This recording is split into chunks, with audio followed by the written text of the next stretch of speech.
Bueno, a mi em sembla una feina heroica per tots els organitzadors i per tota la gent que té aquesta energia incansable de tirar endavant en projectes així, en una situació tan difícil bueno, crec que no sóc l'únic que opina aquestes coses, en el sentit de que a mi em sembla molt admirable, estic molt content del Filmets. És un curt documental que tracta una mica això, els primers dies de confinament, com el vam viure molts pares i mares en família, bàsicament.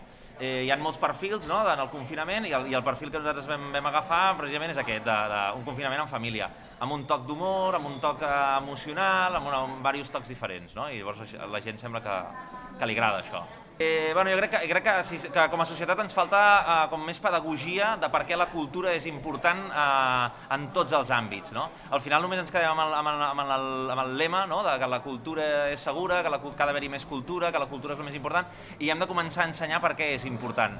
Perquè quan els primers 15 dies de confinament la gent de cop i volta va començar a necessitar cultura, a consumir audiovisuals, a consumir, no sé, la gent començava a fer puzzles, aquarel·les, i la gent necessitava fer coses que l'omplissin d'alguna manera, més enllà de les tasques quotidianes, no? I en aquest sentit és importantíssima la cultura.